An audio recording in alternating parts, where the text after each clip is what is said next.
Hello and welcome to another video of Getting It On with Women 101. We have arrived at March, and while spring officially starts at the end of the month, regarding the weather it's still far from noticeable.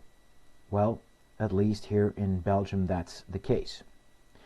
Everyone here is still well wrapped up in clothing adapted to the bad weather. So, what's there really for men to address women about when all that clothing covers them from head to toe? You can't see if they have a nice tan, sexy legs, flashy boobs, a tight behind, etc. Face it, all that clothing gives you little to address her about. Am I right? Wrong. Actually, this is the best time to address women. Why? Well, at least now they know for sure that it's not their physical features that have set you up to it. Wanting to address a woman purely because of her physical features, well, it ain't the most advised thing to do. Especially not in these tumultuous post-Me Too times. While they sure don't dislike a nice compliment on their looks, they really don't like being approached purely because of their looks, let alone in public by a complete stranger. It's something that, contrary to popular belief, many women actually don't find very pleasant, and something that can even make them feel very uncomfortable. Hence, far from ideal if you're looking to score with them. Now, why then do they show off their body whenever they get the chance, you may ask? Well, the looks are primarily used to tease and test you. A majority of women want you to like them for their person, who they are and what interests them, and not just being attracted to them merely for their looks. Their appearance, however, awakens our primal lust urge, and in turn they view our ability to resist and control this exact primal urge as a way of measuring our competence as a partner. This is a behavior remnant of primordial times when detecting a qualified male was of great importance to guarantee strong and healthy offspring.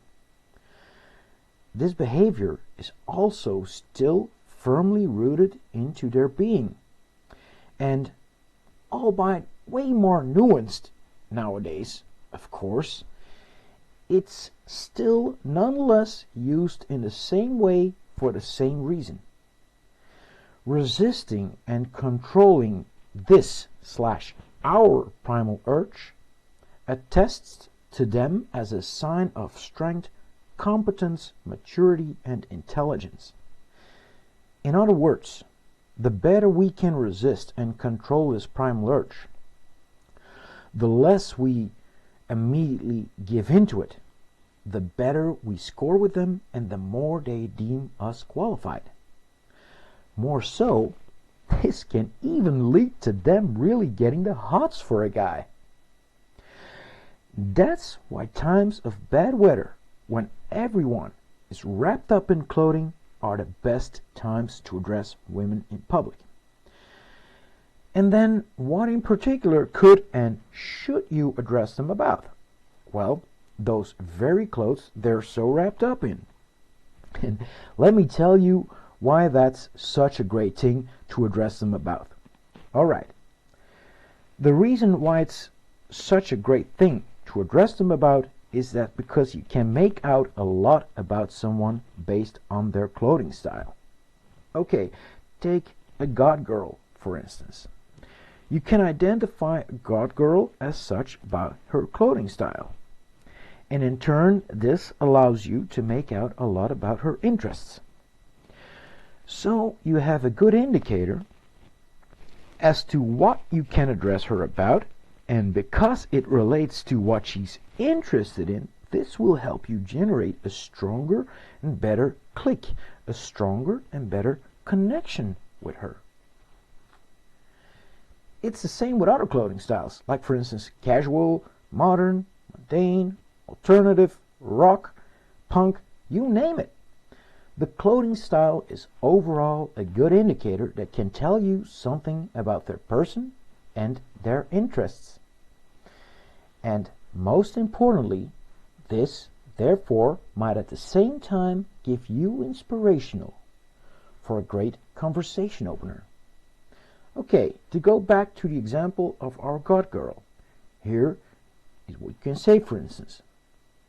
Hi there, I noticed you from afar and I was attracted by your style. Do you by any chance like? And then you can name a particular movie, for instance, Nightmare Before Christmas or The Crow. You can name a band, like for instance Him or The Cure, or a particular album or a song, etc. Bam! Now you can continue with what she answers, and the start for a constructional conversation is set. Constructional because you approached and addressed her based on a probable interest of hers, which in turn indicates your interest in her person, your interest in her interests rather than her physical features. Her physical features you can still compliment her about at a later time, a later date. That second meeting perhaps, where the two of you go for a drink. Preferably subtle at first, like for instance, wow, love the black nail polish, or wow, that black lipstick really makes your lips come out great. Now, whereas the first compliment is one you can give at some point during that first contact conversation, the second one is actually best saved for the second meeting, and or as a certain hint to hint your physical attraction to her when you feel the moment is right for it. This and what to do best then is something I'll get back to in more detail in a next video. Change the way you say it though. Change some words, like for instance, wow, you really rock that black lipstick. And you can use this one as well during the first contact conversation. Either way, you catch my drift. I used the example of the God girl because it landed itself best for the example I wanted to give. And now you get why times of bad weather actually lend themselves best for addressing women in public. So, what are you still waiting for? Go get out there and go get it on with women. Alright folks, that's it for this video. Feel free to visit my Facebook page and my website for more content, more information. Links down below. Don't forget to like and subscribe, and I'll see you next time. Steven out.